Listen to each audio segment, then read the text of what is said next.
Night. President Cyril Ramaphosa has reinstated the 350 Rand social relief of distress grant for South Africans until March next year. It follows calls for government to bring back the basic income grant in light of the recent civil unrest and looting in parts of Gauteng and KwaZulu-Natal. We're joined by the Studies in Poverty and Inequality Institute Director Isobel Frye and former Statistician-General Dr. Lehohla. Let me thank you both for your time tonight. Isobel, let me kick it off with you.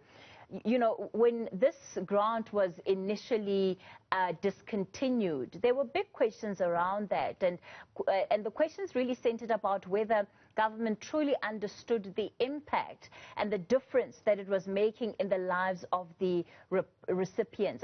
Do we know now what the impact of this money actually is on those that qualify to receive it? Thanks, Cathy. Good evening to you and to your viewers, and also to Comrade Pali. The question is quite a complex one because we've got primary responses and secondary. We know that the 350 Rand, however small it is, was a 350% increase on the incomes of many of the recipients, the 6.3 million people who were receiving it.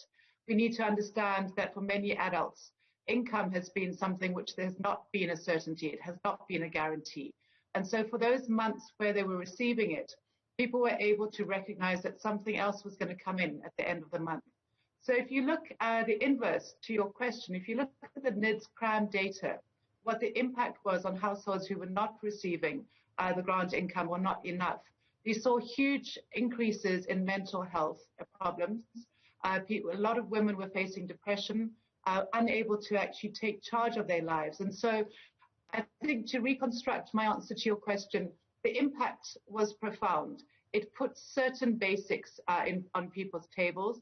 It gave some degree of certainty and control and hope for the future, even if it was just the next 2 months, 3 months coming forward. So when that was removed, without any indication of what would replace it, we saw some of the impact of that on people's desperation and the fact that they did not seem to have a stake in the future because the future didn't seem to include them. Dr. Lehohla, perhaps your own view of the reinstatement of this grant and whether you believe it's a step in the right direction. Well, it's too little. One has to say that because it's far below the poverty line as prescribed by the numbers from Stats SA. But it makes a significant difference. If you take a family of 4, 250, that's 1,000 Rand that will be available.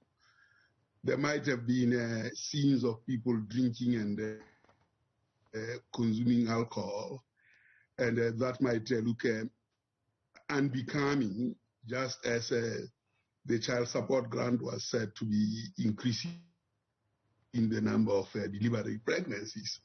I mean, that's some of the language that the people who have use against the poor, who really do a lot with however little the money is. That it was stopped in the manner it was actually just boggles the mind because the conditions hadn't changed. It was introduced for specific conditions. Those conditions hadn't changed. Now, to just stop it like that, I think was just inconsiderate. And it created part of the frustration. I still suspect that probably even the ravaging and the rampage that we saw might be in part because this was actually stopped. I didn't believe that government would stop this, particularly in the manner that they did. Almost left it as a matter of social development instead of a matter that is seizing us as society.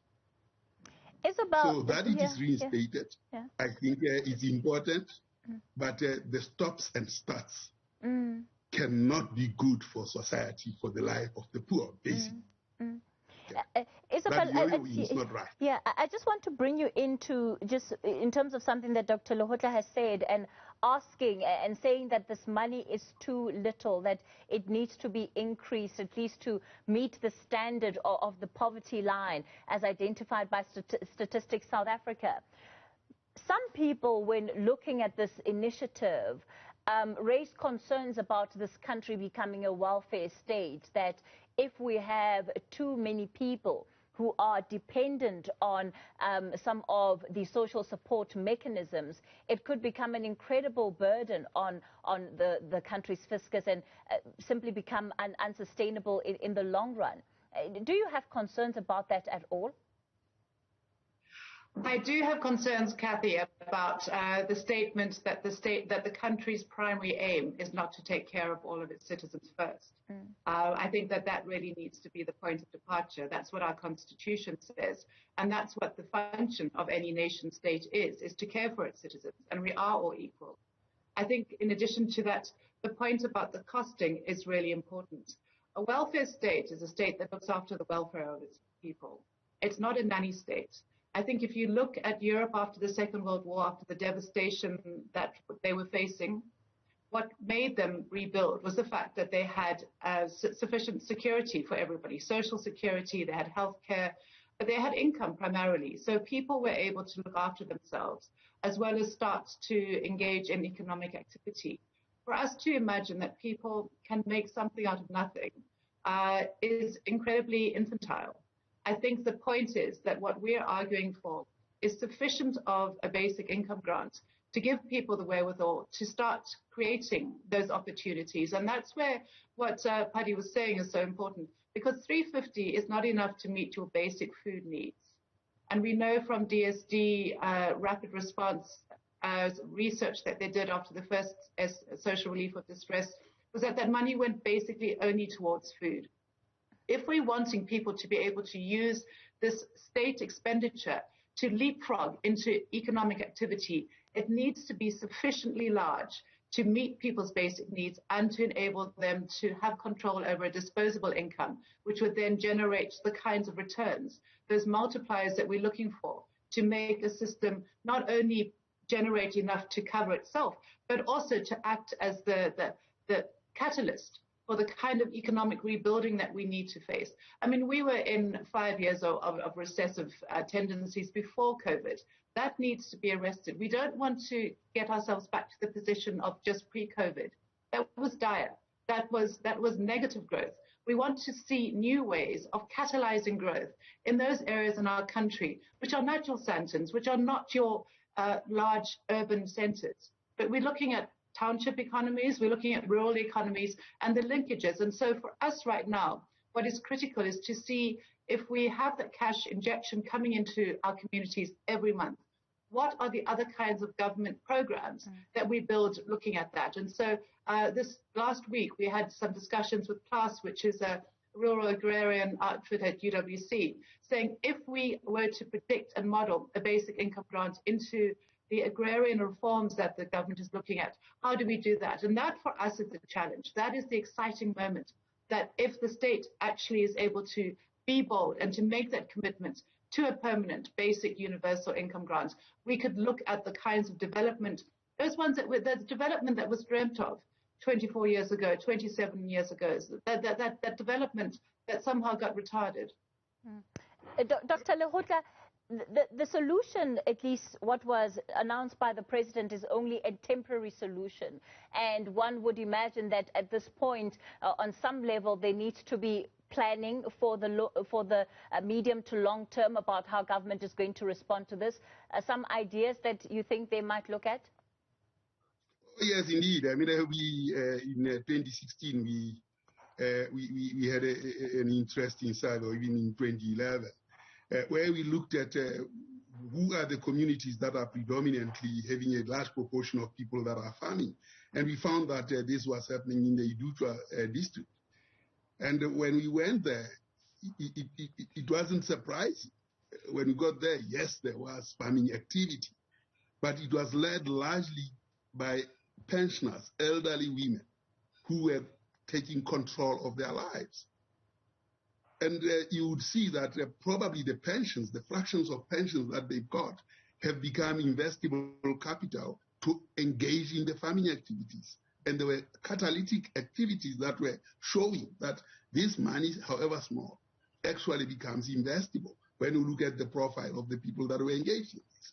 And no doubt you saw actually vibrant society there with chickens and everything, crops and everything in that place when we went there. So it is possible that that injection added to land makes investable fractions of capital. And of course, the land hunger that has been talked about and access to land is an important part of the activities.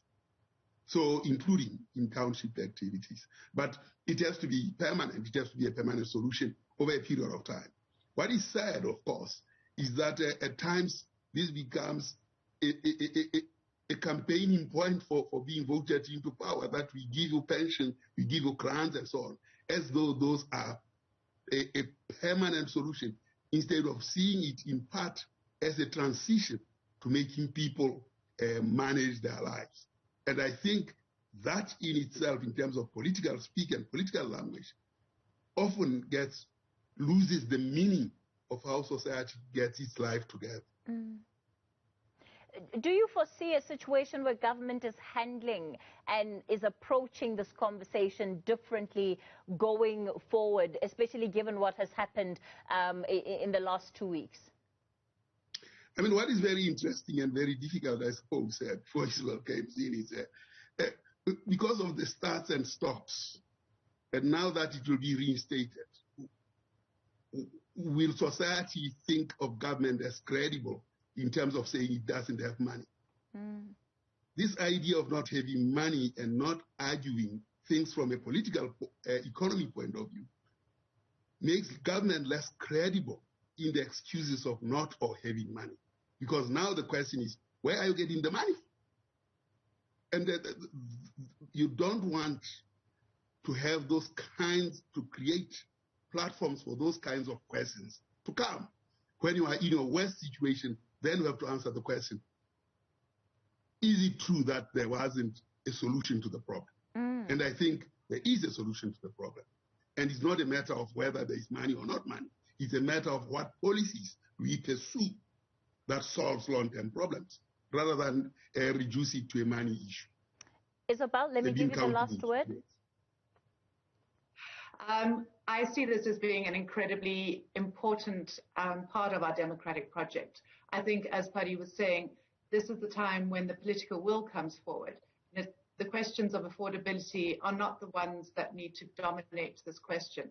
The vision that we have for our country, the vision that we have for the decent life for every person in this country is affordable, it's doable. And we know that there are sufficient allies in government now who want it to happen. So we would really encourage the strength and conviction of those who have the ability to make these decisions. And also the support of everybody in society, whether people are rich or poor. This is not a poor issue. This is a democratic project issue. And I've heard enough support in the last few days as people have witnessed the horror of us not doing the right thing. This is a popular procedure going forward, and I think this policy needs to be adopted and embraced. Let me thank you both for your time tonight and also for your reflections. Isobel Frye, she's with the Studies in Poverty and Inequality Institute, and the former Statistician-General of South Africa, Dr. Pali Lehohla.